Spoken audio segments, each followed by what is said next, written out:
Amados irmãos e irmãs,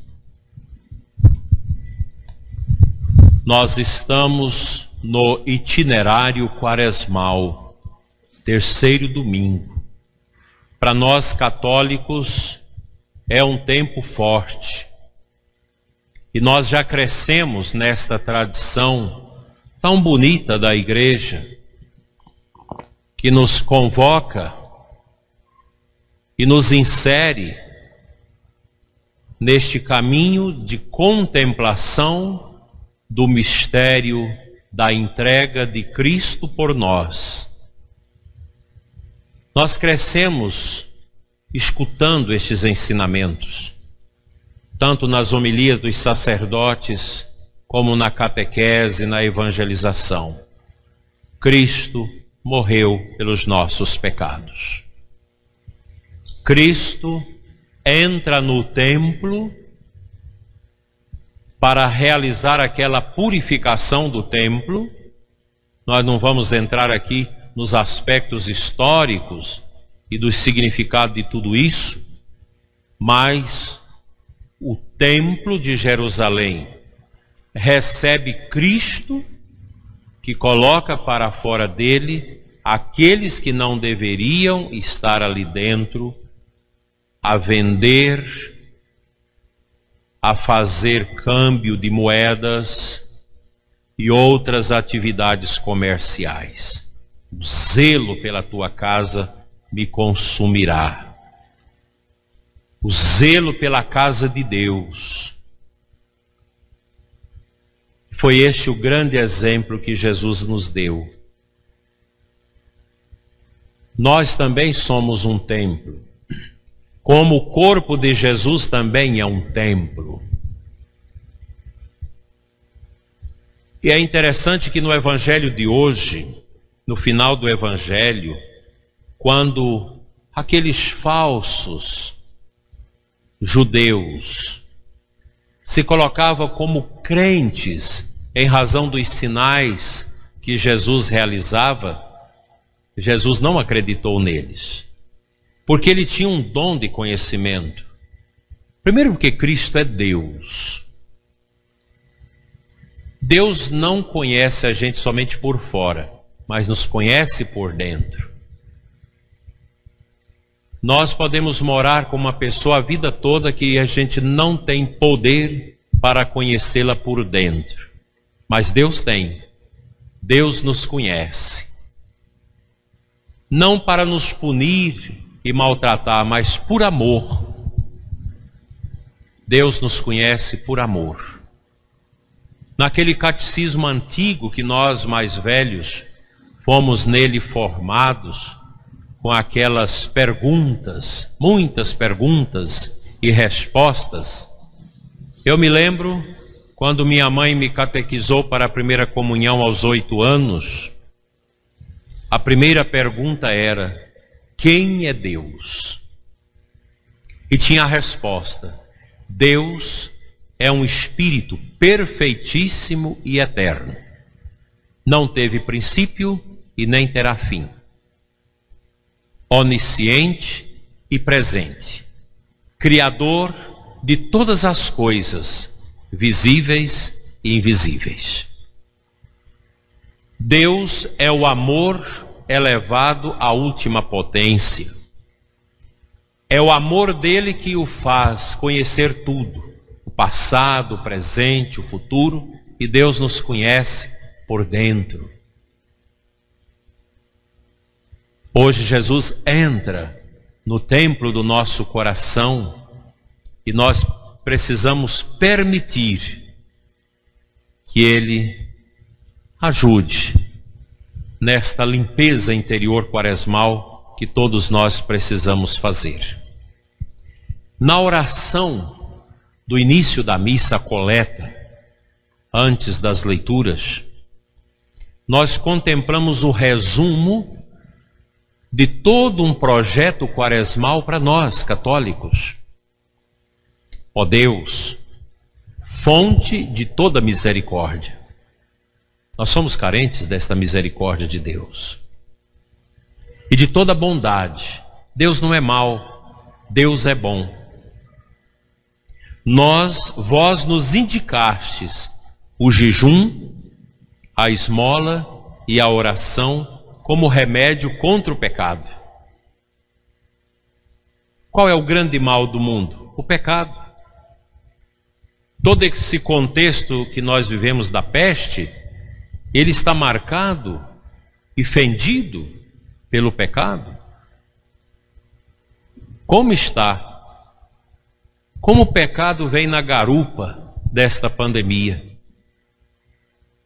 Acolhei esta confissão da nossa fraqueza, para que, humilhados pela consciência de nossas faltas, sejamos confortados pela vossa misericórdia.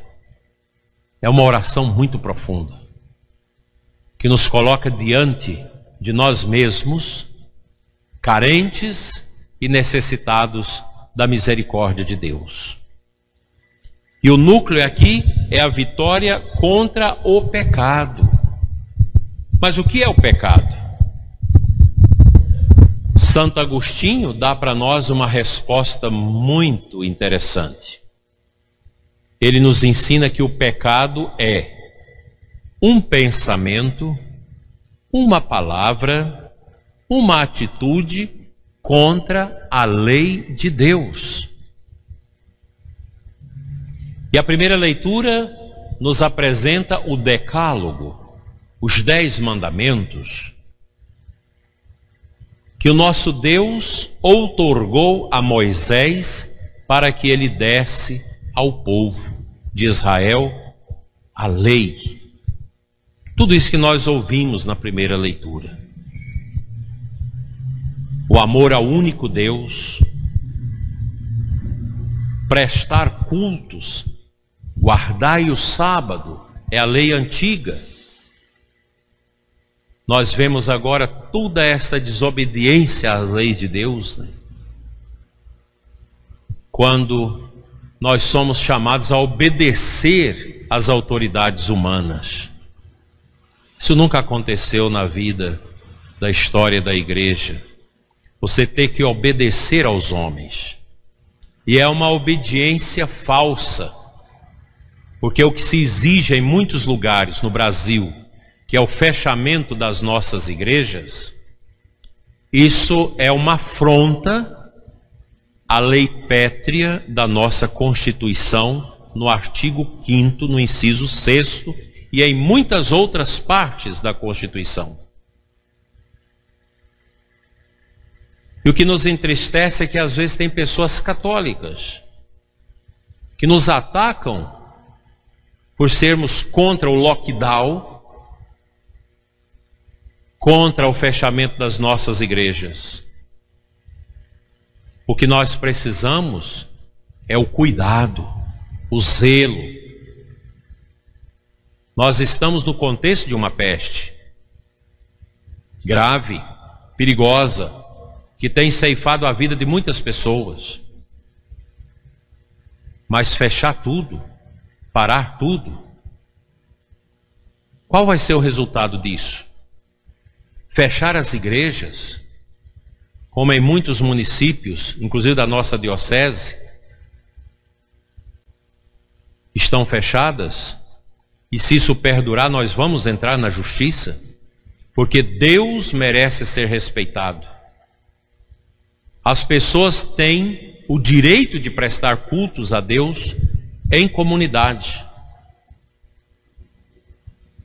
E é muito triste quando você vê pessoas da igreja que conta as pessoas na igreja e liga para a vigilância sanitária dizendo: aqui na igreja tem mais gente do que cabe. Está acontecendo na nossa diocese. São como esses judeus que diziam, entusiasmado com Jesus, mas Jesus não acreditava neles, porque Jesus conhecia os seus corações. Como católicos que vai para as redes sociais e dizer os padres, os bispos, que é contra o fechamento das igrejas, é porque estão pensando no dinheiro. Isso é um pecado grave. Isso é muito triste. Nós não pensamos no dinheiro. A missa é acima de tudo isso, porque a missa é o mistério do santo sacrifício de Cristo. É a oração mais poderosa que nós temos. A Santa Missa é o santo sacrifício incruento de Cristo, que a Igreja tem o direito de oferecer de forma comunitária. Quem é uma autoridade civil para dizer para a Igreja: não, vocês se fecham e faz o culto online, no máximo com 5 pessoas para ajudar? Mas nós não podemos obedecer a esses mandatos, porque eles ferem, além da Constituição da República, ferem também a lei de Deus. A Igreja existe para evangelizar e oferecer a Deus o santo sacrifício da missa.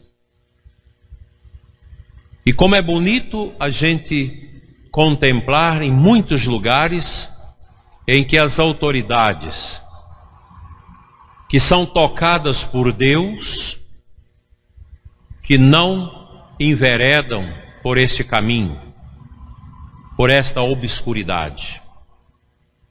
Nós precisamos, repito, ter o cuidado que muita gente não teve com a saúde, porque desde quando eu sou sacerdote, que sempre ao entrar nas nossas UTIs para conferir o sacramento aos doentes, sempre elas estão cheias.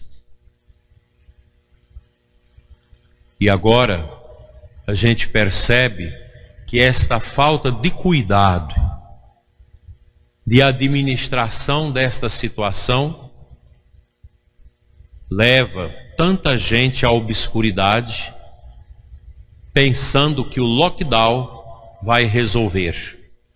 Nós precisamos zelar das pessoas com comorbidades, dos doentes e os idosos, com todas as regras de higiene e cuidado, como nós temos aqui na igreja, medindo a temperatura, aferindo a temperatura das pessoas, colocando o álcool em gel nas suas mãos ao entrar na igreja, ao vir para a comunhão, após a oferta. Todo esse cuidado, gente, esse zelo, todo mundo de máscara. É um zelo que todos nós devemos ter.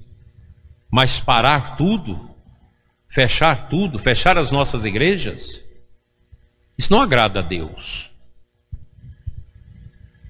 Isso não pode ser uma obediência à lei de Deus.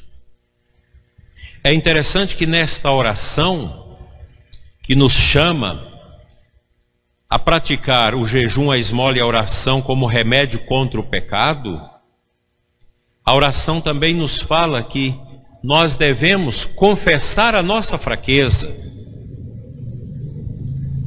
e, humilhados pela consciência de nossas faltas, para sermos confortados com a misericórdia de Deus. Veja que aqui a oração toca num ponto muito profundo: a consciência. O que é a consciência? É o núcleo mais profundo da pessoa humana, que nos identifica na nossa unicidade no universo. Ninguém é igual ao outro. Nós temos uma consciência que é o nosso sacrário humano, onde somente eu e Deus têm acesso. Somente o animal humano, a espécie humana, é dotada de consciência. E é na consciência que radica a moral, a ética, a religião, o respeito. Porque nós já nascemos com esta consciência. E já nascemos também com a lei natural de Deus dentro de nós, formatada na nossa consciência. Os 10 mandamentos da primeira leitura, nós já o temos dentro de nós ao nascermos. A igreja, a evangelização, a catequese é para nos ajudar a tomar consciência da lei eterna de Deus que nós já temos no nosso coração. Essa lei eterna que não nos dá prazer, mas nos dá a satisfação de sermos homens e mulheres que praticam o bem, a solidariedade, a caridade cristã, nos move na esperança e nos dá consciência da nossa fé. Nós não pertencemos a este mundo. A lei de Deus é para nos dizer e nos apontar como setas indicativas do nosso caminho neste mundo, nos dando a consciência que a nossa vida não está circunscrita dentro dos limites da materialidade. A nossa vocação, meus irmãos, é para além dos muros da história, para além das realidades deste mundo. A nossa vocação é o céu. Como muito bem pregava Dom Rui, bispo de Caruaru, que fez uma bonita homilia, que está aí na internet, falando destes caminhos, que nós não precisamos ter medo. E é verdade, nós somos filhos da coragem de Cristo, porque o Senhor Jesus, quando nos ensinou que eu venci o mundo, coragem, Ele nos dá esta grande indicação, a coragem que vem da fé, essa coragem que alimenta a nossa esperança, esta coragem que fecunda o nosso coração para a generosidade, para esta imitação de Deus no amor. Deus é puro amor. Deus é um derramamento permanente de bondade e misericórdia sobre a sua obra criada. A peste não é obra de Deus, mas Deus permite a peste como provação para que nós também possamos buscar uma melhoria no nosso caminho de volta a Ele, porque nós fomos criados por Deus. Nossos pais nos emprestaram os filamentos genéticos para o nosso corpo, mas a nossa alma, a nossa consciência, o nosso espírito, ele foi criado por Deus no momento da nossa concepção. E é esta consciência, fruto da ação desse espírito que Deus criou, encarnou dentro desse corpo que nós somos, é que nós nos diferenciamos neste mundo. Isso nos dá a verdadeira felicidade. Felicidade que o irmão Leão perguntou a São Francisco: o que é a verdadeira felicidade? E São Francisco diz: é chegar, irmão Leão, a uma casa dos nossos confrades, de noite, com frio, molhados pela chuva, e pedirmos uma pousada e eles dizer: não, vocês não ficarão aqui. E a gente seguir e outros também dizerem a mesma coisa. Isso é a felicidade.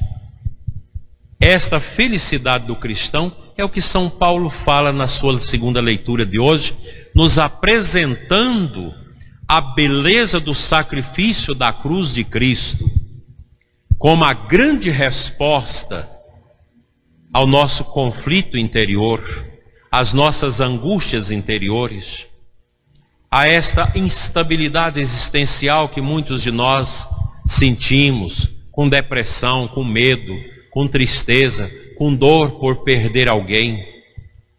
São Paulo, na sua segunda leitura, ele vai nos dizer que nós pregamos o Cristo crucificado, que é um escândalo para os judeus, uma insensatez para os pagãos, mas para os que são chamados, tanto judeus como gregos, esse Cristo é o poder de Deus e sabedoria de Deus em nós.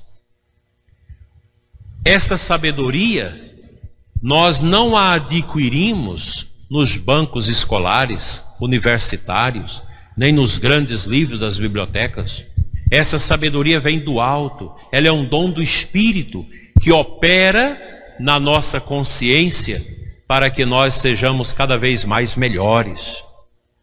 Os católicos precisam, nesse tempo difícil, retomar esse caminho da fé, buscar esta sabedoria e libertar-se do ódio e da fraqueza. Não é, meus irmãos, uma peste, as mortes, os sofrimentos da vida, as provações que vão nos tirar do caminho de volta a Deus na eternidade. O livro A Imitação de Cristo nos ensina que neste mundo nós não encontramos as consolações permanentes. Porque este mundo é uma sombra que passa, como disse Jesus. Este mundo é o canteiro da nossa prova do ágape, do amor. Nós estamos neste mundo para fazer a experiência do amor. Assim como Deus é um derramamento permanente e fluente do amor e da misericórdia, o cristão convertido, o católico que abraçou a cruz de Cristo, torna-se também um vaso que entorna amor, bondade, caridade, solidariedade, tudo isso. Este amor que transborda do cristão convertido, ele é o amor verdadeiro, ele é o amor de Deus. Nós cristãos não podemos ser egoístas, querer as coisas para nós. Nós devemos entrar na dinâmica de Deus. O Cristo que não se apega à sua condição divina, mas assume a nossa fraqueza humana para derramar o amor do Pai no coração do mundo ferido pelo pecado. Esse mundo está surdo. Esse mundo está na obscuridade. Esse mundo rejeita Deus, rejeita a verdade. É um mundo que quer colocar para nós que a mentira é a verdade, que a verdade é a mentira. Sobretudo a nossa juventude, hoje tão machucada, tão ferida por esse mundo escandaloso, um mundo que está longe de Deus, um mundo que usa a ciência de maneira falsa para enganar a cabeça das pessoas, um mundo medíocre, um mundo sem a lei de Deus, um mundo anárquico, porque nem sequer a lei dos homens esse mundo quer seguir. É um mundo que vai se descendo ao despenhadeiro do insucesso e das misérias humanas. Meus irmãos, ser cristão é uma coisa muito linda, porque o cristão é convertido, como a Quaresma nos exorta, a viver a sua unidade com Deus. Aí sim, aqui nós encontramos o consolo. A nossa consolação não está nas pessoas, não está nas coisas, nem no ter, nem no prazer, nem no poder. Eu fiquei impressionado quando visitei um cemitério há algum tempo, e num túmulo muito chique, está lá, aqui jaz fulano de tal. Um grande mandatário, péssimo mandatário, morreu, virou pó, buscou as consolações do mundo, encontrou a morte. O cristão busca as consolações na cruz. Ali está a nossa consolação, na cruz e na coroa de espinhos. É ali que nós encontramos a força, o remédio para a nossa existência. Nós precisamos deixar que a Quaresma nos cure, nos liberte profundamente de nós mesmos. A Quaresma, gente, é para nós entrarmos dentro de nós e perguntar: onde estão os amarrilhos que este mundo me prende? E desatá-los com a força da lei de Deus. E o salmista cantou isso para nós hoje. A lei do Senhor é perfeita, conforto para a alma. O testemunho do Senhor é fiel, sabedoria dos humildes. Vocês sabem como são chamados os homens e mulheres discípulos de Deus no Antigo Testamento? Aquele povo que entrou com Jesus em Jerusalém no dia de Ramos? Anauíns, os pobres de Deus. Quem que é o pobre de Deus? É aquela pessoa que às vezes tem tudo nesse mundo, mas olha para os seus bens e diz: isso é Deus que me deu para me ajudar as pessoas. O meu coração não está nisso, mas está na cruz. Pobre dos homens que confiam nos homens. Ensina-nos a palavra de Deus. Esse terceiro domingo, tão bonito, quer nos inserir na obediência a Deus e não aos homens. Nós vamos vencer todas as obscuridades com o dom da nossa fé. Não fujam da igreja, gente. Não deixe o caminho da fé. Não deixe o caminho da santidade. Anime aquelas pessoas que estão longe de Deus, que perderam a força da oração, que estão vidradas na televisão, no obituário televisivo, acanhadas com medo, obscurecidas na sua fé, de tanto ouvir as asneiras daquelas pessoas que não têm compromisso com a vida, mas os seus intentos ideológicos é destruir a paz, destruir a concórdia e destruir a fé. A fé nos leva à esperança à caridade. E o amor cristão, a caridade cristã, não tem base em ideologias, mas no Evangelho. Que Nossa Senhora interceda por nós, para que nós sejamos um povo humilde, que busca a santidade, desapegado deste mundo, desapegados do medo da morte, medo de sofrimento. Não é esse o caminho. Agora, quando eu rezava por telefone com o padre José Gerson, eu dizia para ele: oferte o sofrimento a nosso Senhor, porque esse é o caminho da tranquilidade dos enfermos cristãos. Apresentar a Cristo as dores, junto com Nossa Senhora, que aos pés da cruz contemplou não o fracasso da morte do Filho, mas a vitória da morte de Cristo, que venceu a morte do mundo. Assim seja. Amém.